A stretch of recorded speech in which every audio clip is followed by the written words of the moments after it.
Hello, good morning. This is chapter 20 lecture about carbohydrates, and I have reduced the assignments in Alex again. I just didn't like there was a drawing section that I think would give everybody a lot of trouble, gave me some trouble, and I know this stuff pretty well, so I removed that. There is another drawing topic, but it's a you only have to draw one, and it's a lot simpler. So I left that. But there's a total of three topics in Alex for this section. Now I have included a lot of supplemental videos that will help you get a deeper understanding of all this, but you may not need to go in depth. So the ones with Professor Dave, which are carbohydrates and polysaccharides, he's an organic teacher and he goes a little bit more in depth. He might say some things that you're not familiar with. So I would recommend watching my lecture first. I'll tell you exactly what you need to know from this chapter. And then if Dave mentions something that you don't recognize, uh, you can take it in obviously, but it might not be crucial for this course. Okay? So, with that being said, let's jump in to chapter 20 carbohydrates. Carbohydrates are carbon molecules that have a hydroxy, an OH group attached, as well as a hydrogen. So, we call them hydrates. Remember, if I say hydrate, you ought to be thinking water, right? H2O. And so that's essentially is carbon plus hydrates, OHs and H's. And so they arrange themselves in a certain way, and we call these carbohydrates sugars. So typically, when somebody says sugar, you're thinking about something sweet or whatever, but actually, all carbohydrates are sugars technically, and there are a lot of sugars out there or carbohydrates that are not the type of table sugar or sugars that you would think about on a normal basis from a dietary perspective. Um, so anyway, let's get into the PowerPoint. And same thing with this. There is a lot of stuff in these PowerPoints. I didn't cut them all down and minimize them, so you can go through and read. You can probably read all of these in one sitting. All of it might not make sense, but I'll let you know the parts that are most important. Okay? So, carbohydrates are also called sugars and starches. Uh, they can come in a few different forms, and we have certain terminology to uh, classify them. Okay? So one carbohydrate is typically looks something like this, where it has three, four, or five, three, four, five, or six carbons in a chain, and then each carbon is connected to an OH group and an H group. So, like what we said about the hydrate, carbohydrates, the hydrate is a water that is connected to each carbon. Now, another um, particular characteristic of sugars is that all of them will have either a ketone or an aldehyde functional group. Okay, remember the aldehyde has the hydrogen attached to a carbonyl carbon. Carbonyl carbons are these ones with a double bond. A ketone will have an R group on both sides of the carbonyl carbon. So there's no H attached directly to this carbon, it's two more carbons. Okay? So that's the difference between an aldehyde and a ketone. And so when we're talking about sugars, we use the suffix OSE. Okay? So let me go back to this one. You'll see these are called glucose and fructose. If you see a OSE on the ending, that means that it is a carbohydrate. Okay? A monosaccharide is when you have one of these carbon chained molecules by themselves. We call that a monosaccharide. And then saccharide just means it's essentially sugar. So anytime you see monosaccharide, you should think one sugar, mono being one. If you have two sugars connected like this, we call them a disaccharide. So you've seen the prefix di before, that means two. And if it has three, it'll be a trisaccharide, although it is also called a polysaccharide. Poly meaning more than two. Three or more monosaccharides joined together we call a polysaccharide. Okay? So mono, di, and polysaccharide, that just refers to the number of sugars that are linked together. Okay? Um, Now, this talks about photosynthesis. In fact, all these sugars are crucial to biological systems. We have glucose in the body, and it's very important for thinking, processing energy, so the storing of fats, all different types of biological functions. Plants also have sugars, produce sugars. They produce stuff called cellulose, which essentially builds the plant. That's what all of the plant walls are made of, these cellulose. So animals that eat plants have digestive enzymes that can break down cellulose and use that for their own energy, can convert it into glucose or some kind of energy that is used in their bodies. So it's a little bit different, and it works kind of symbiotically, meaning that we provide the things that plants need, plants provide the things that we need, and we kind of we complete that cycle for each other. Okay, they breathe carbon dioxide, we breathe oxygen, and it all leads to these systems where we can process sugars, develop sugars, use sugars for energy and stuff like that. So sugars, carbohydrates, saccharides, all three the same terms essentially, are very important in biological molecules, and that's why a lot of this section is mostly considered biochemistry. If you start talking about carbohydrates, you're almost undoubtedly talking about something to do with organic life forms. Either plants or animals, even bacterias and algae and stuff use these sugars or process them in similar ways. Okay? So, first up, we're going to talk about monosaccharides.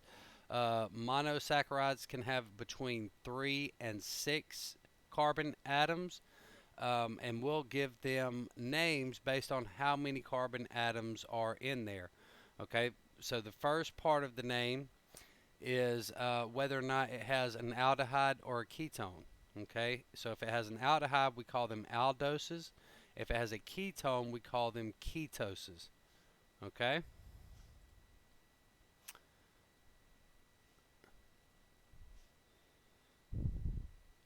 now as far as the number of carbons there are, if it is 3, it is tri. We've learned that before, tri. If it is 4, it is called a tetros, I should say. Um, 5, pent. You've seen pent like pentane before, so that's called a pentose if it has 5, and if it has 6, we call it a hexose. Here's that slide I was looking for. So triose 3 carbons, tetros 4, pentose 5, 6 is a hexose. So now what we'll do is combine the aldehyde name of the molecule with the prefix telling us how many carbons it has, and something could be an aldotriose, an ketotriose. Most of what you'll see is either pentoses or hexoses, so that'll be like aldohexose, keto pentose, stuff like that. So a ketopentose will be a 5 carbon chain, 5 carbon sugar, excuse me, that has a ketone group on it. Okay, thus ketopentose. Now we skip the chirality section, um, because that is when it can get confusing. But chirality just means that there are two types of this kind of molecule. If I put the OH on the left, it's different than when it's on the right here in this image. So we have a term that tells us which side the OH group is on for the for a specific carbon. It's usually the one closest to the bottom in a Fisher projection, but we'll talk about that here in a minute. So if the OH is on the right, it's called a D. This is a glyceraldehyde. And then if it's on the left, it's called an L. All right. So naturally occurring sugars, sugars that are used by actual organisms, always have the D configuration. Okay. For whatever reason, they can't process if you put a L sugar into a biological system, it'll just kind of pass it through. It can't use it. It doesn't recognize it the same way that it will a D sugar. So that's why this is important for biochemistry. All right.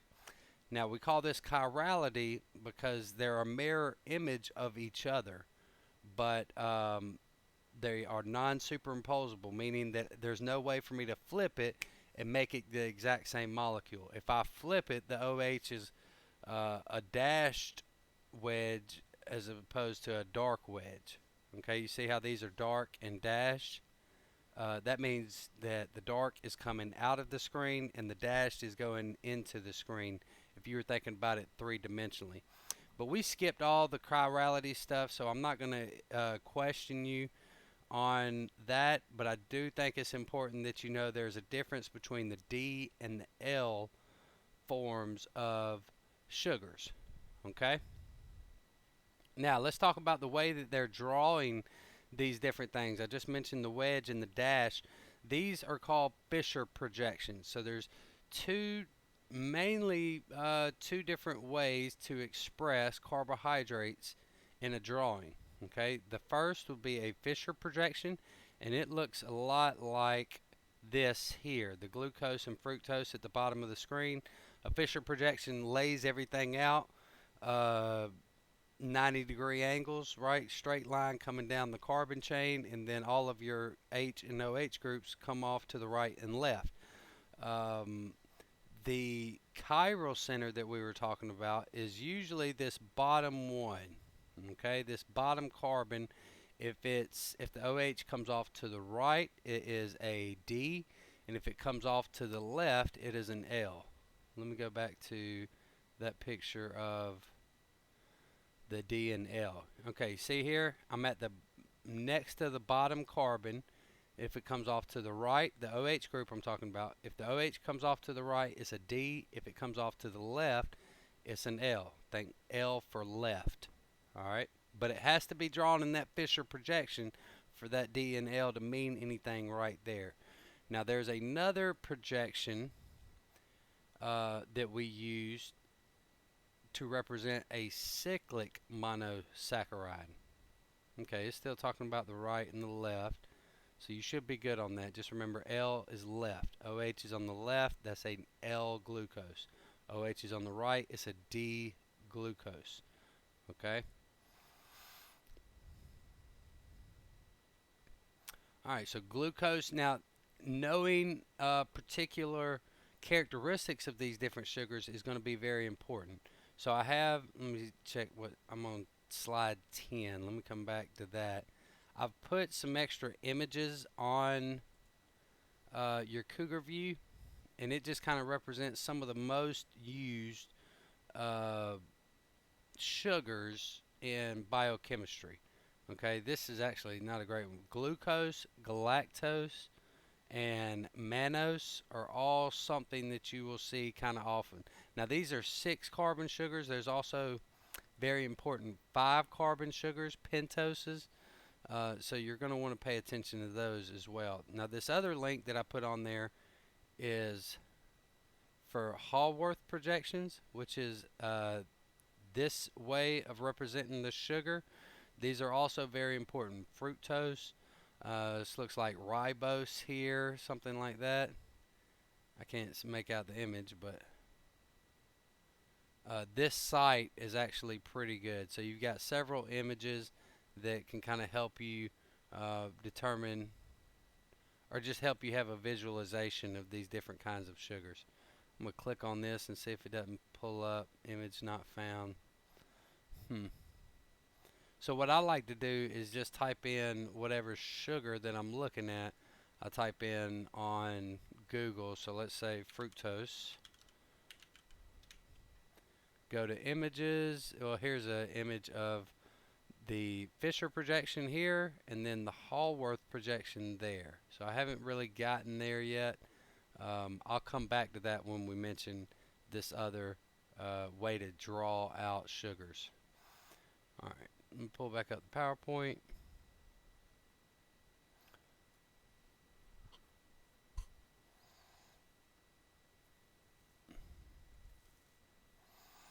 And where was monosaccharide number 10?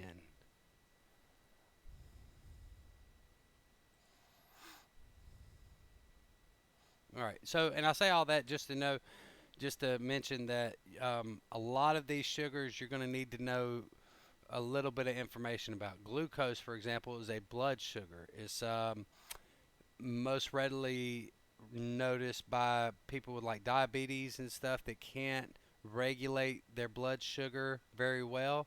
It has a lot to do with this. Insulin regulates the blood glucose level. So if you have some kind of deficiency in the way your body uses insulin, then you might not be able to get sugars to the part of the body that you need. And so it results in diabetes and other different health problems related to not being able to process that sugar the right way.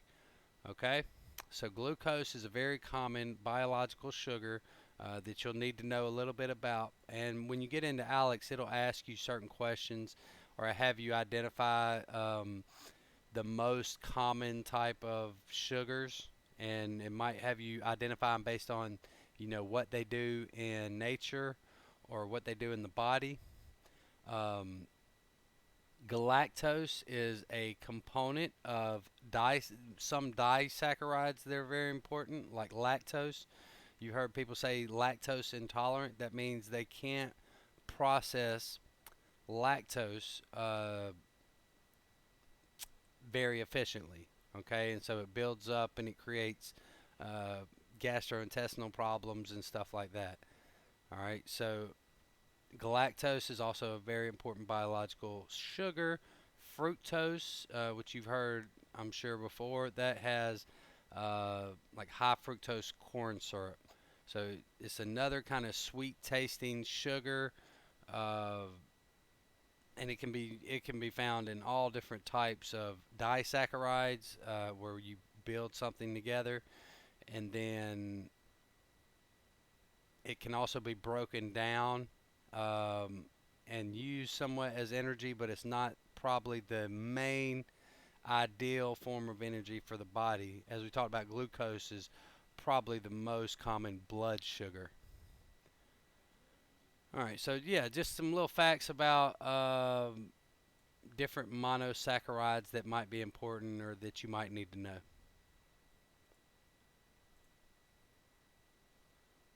All right, and that's a Fisher projection. It's getting into the cyclic forms, and now we call these um, Hallworth projections. Now this is showing you that actually the cyclic form, I'm trying to find a Fisher projection that kind of illustrates that. Let me come back. Let me see. Let me come back to here. Okay, so notice here on the D glucose that I have an aldehyde up top and then I have another OH group down bottom. Now what happens in water is these combine to make a ring. So this end of the sugar will interact with this bottom end down here, or possibly one of these others. It can make other little rings, but either way, the aldehyde reacts with the hydroxyl group and it forms a ring. And so then you end up getting one of these rings here that we call hemiacetals. Okay, and that's how I say it. Hemiacetals. Uh, it's a cyclic hemiacetal. It's stable, and you'll see here this is the connection point. So there's my aldehyde. There's the alcohol that was on the end, and then it connected to form this little bridge here. and that's what we call the hemiacetal. Right? And I don't know that that's important for you to learn, but just so that when you see that word that you recognize, it's forming a cyclic ring with the sugar, right? That straight line Fisher projection that we're looking at now combines and makes a ring, and we call this a Hallworth projection. And I'm looking for that term right now so that you can see it. I used to always call it Hawthorne just because that's a name that I'm familiar with, but it's actually Hallworth, Hawrthe.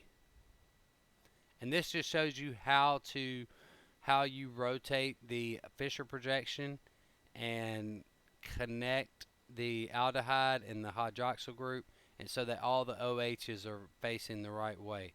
And that's important because we have D and L, right? So when I turn it on its side, um, it's still D and L, but I need to be able to recognize which carbon it was that I was talking about.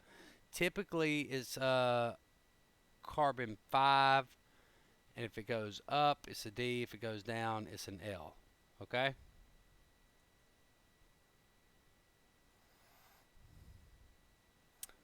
Let's see.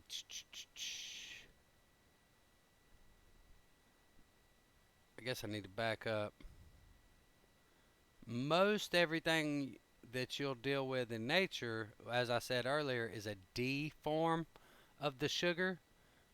So you're going to look for this here. Let's see, what is it? Carbon 5.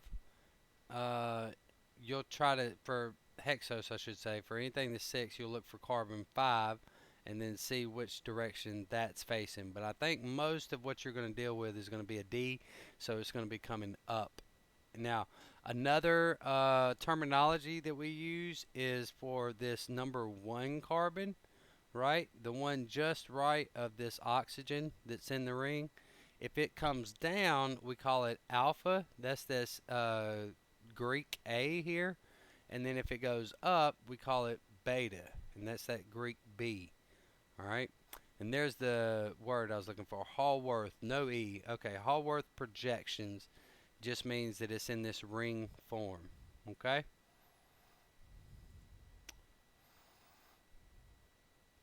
There's a lot of information here, but you just want to get the basic gist of all of this, right? So sugars are carbohydrates. Uh, in a straight line, they're Fisher projection. In a ring, they're Hallworth projection. Um, they combine, the aldehyde reacts with the alcohol to form the hemiacetal. Uh, and then also the different types of sugars that are most commonly found in the body or in plants.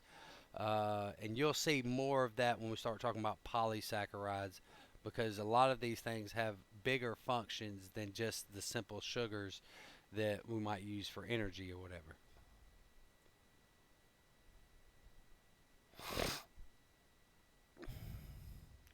So when it talks about draw both anomers, um, that just means it wants you to draw the Hallworth projection of this form. And I'm not going to talk about anomers and enantiomers and all that because it can get even more confusing.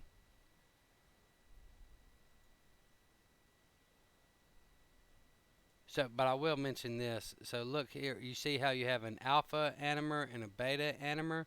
Um, that just means that you flip that one group, right? The OH is coming down, or the OH is going up.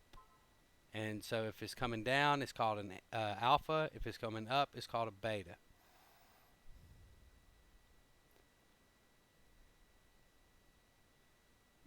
Yeah, and this is good practice to kind of see how to flip a Fisher projection and make a Hallworth projection.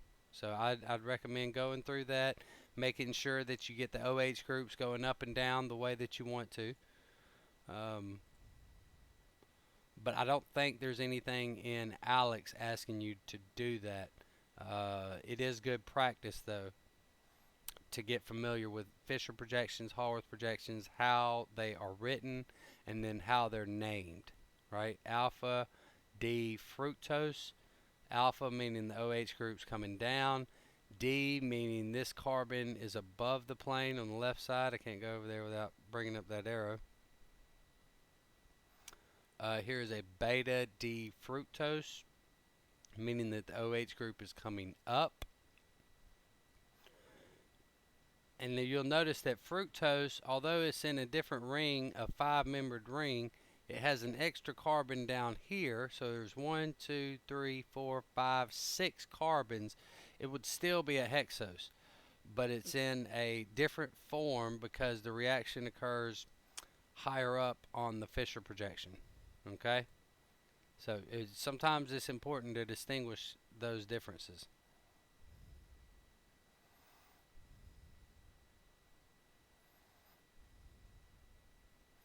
Okay, and then there's also something called a reducing sugar, which you'll see in lab.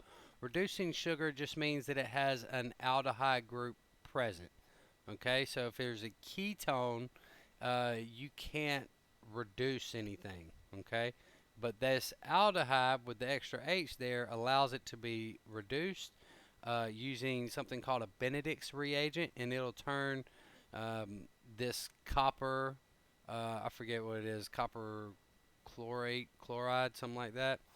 It'll turn the blue color of the copper into a brick red by reducing the molecule and making a carboxylic acid. Okay, so that can only occur with aldehydes. So if it has an aldehyde, we call it a reducing sugar. And that's something that you'll see in lab. Okay, ketoses cannot be readily oxidized. They can undergo an rearrangement, excuse me, but I don't think we're going to look at any of those situations. So just look for the aldehyde, and if it has an aldehyde, it is a reducing sugar. Okay? Now, let's keep going. Disaccharides. Disaccharides are when two sugars are joined together. All right, and they're joined together by what we call a glycosidic bond. Okay, or glycosidic linkage. And depending on where they link at, we have to give those labels. Right, so you number the carbons same as you would in any other. The one just to the right of the oxygen that's in the ring is number 1, except for fructose, which I'll show you that one here in a minute. Fructose, well, let me just do this. So 1, 2, 3, 4, 5, and then 6 will be the one that's up here somewhere. Whatever connecting, wherever they're connecting from, you have to indicate that carbon. So here is a 1,4 glycosidic bond. This one is 1 because we just showed number in there. For this one, it was 1, 2, 3, 4. So this will be a 1,4 glycosidic bond. And then depending on where the OH group is coming out, you also have to put in alpha, beta, and which way the L or D form of the sugar is. Okay? So alpha, they'll be out side to side, right? They'll connect on the same side. And then on a beta glycosidic bond, it'll go up and down, right? Because remember, the beta is down on the OH group. The alpha is up on this one. So this is called a beta linkage.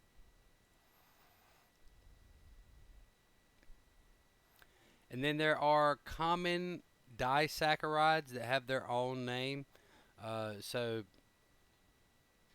like a glucose, two glucoses connected together will make a maltose, which is another common sugar in the body. It's a way of storing energy in a more compact. So like once you put a bunch of these together, you can get kind of fats and starches in other cases. So that's kind of how we store energy in the body, by linking all these things together. Then when we need them, we can go in there and hydrolyze that linkage there, that glycosidic bond, and then separate and use the individual sugars like we need to. All right. I'm actually going to go back to that focus on health and medicine and just see what all they mention and what all lactose. So we talked about being lactose intolerant. That might be a good little read to grab some context.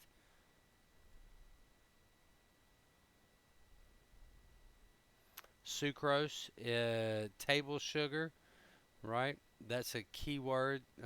You might see something about that in your Alex. So it's a disaccharide with a glucose and fructose. So here's what I was talking about with the fructose. Even though it has a five-membered ring, it is a six-carbon chain, and this, the bottom right, is carbon one. So one, two, three, four, five, six. All right, so that's how you number a fructose. You start with carbon one is not in the ring. Carbon two is the one directly next to the oxygen. Now, in all the regular hexose cases, this carbon directly to the right of the oxygen will be carbon one.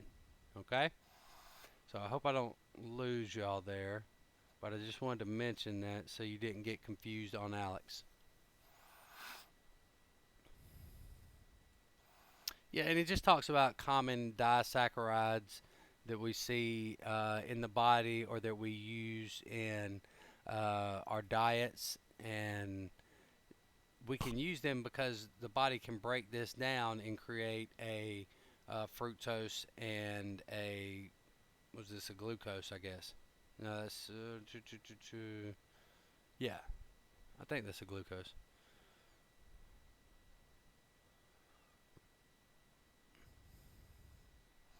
Now, polysaccharides is when remember we have three or more sugars combined, three or more monosaccharides together, and this is where we start getting into kind of the bigger functions of sugars in plants and animals, right? So cellulose is what the plant builds its cell walls out of, and essentially the structure of the plant comes from these cellulose and the linkage between different sugars. Okay, they continuously link, and then you build these long chains of cellulose that end up being like the plant itself.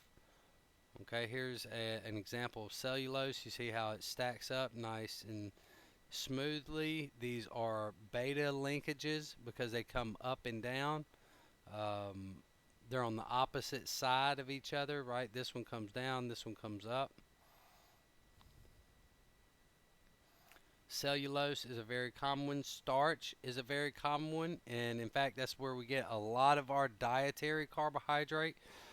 So, potatoes, anytime you hear somebody talking about carbohydrates, a lot of times it's coming in the form of these starches. So, these smaller sugars are all linked together to make these big complex molecules, and then once we eat them our digestive system breaks it down and then gives us the individual sugars or whatever that we'll need. Sometimes it's stored as a starch with multiple linked together, and those can become fats if they get really long and are processed the right way, they can become fat. So, starch is very important in biological systems. It's kind of our form of storage. The cellulose is a way for the plants to essentially store food or sugars, and then starch is a way for us to store foods and sugars.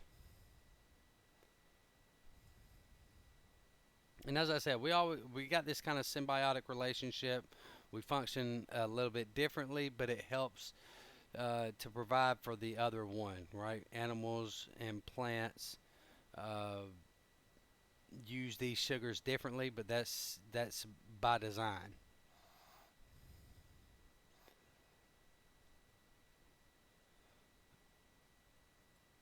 And I'm not going to get real in depth with all the different kind of starches and linkages and everything. I don't know that it's important, but you do need to be familiar with like this overall class of molecule.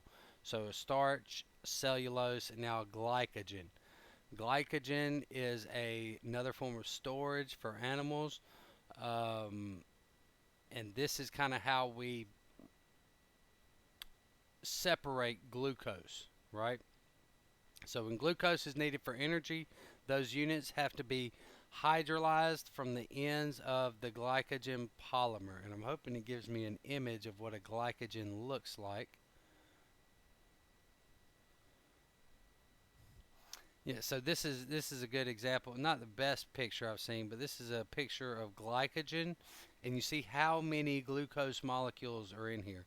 So if I want to start breaking down and using that glucose, I'll come to any one of these ends and hydrolyze, meaning use water to break. We've seen hydrolyze before. It'll break that glycosidic bond, and then I can use the glucose where I can send it through the blood and get it to wherever the body needs it. Okay, so glycogen is a storage polysaccharide for glucose. And I wonder if it'll talk about diabetes anymore. So, yeah, I mean, focus on the human body. As I said, that just kind of gives you some context for how these different sugars and storage forms are used. Uh, Heparin is a blood clotting prevention sugar. I've never worked with it, so like I said, I'm not asking you anything about this in-depth stuff. I think it just kind of adds context. Chitin, which is essentially bug skin, so it's a little bit, it's more solid. It's not soft like cellulose or glycogen. It's more of a rigid, hard form of a polysaccharide, and is essentially what makes bug skin.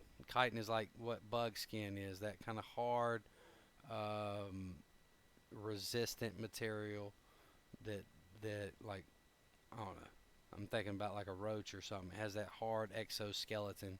That's chitin.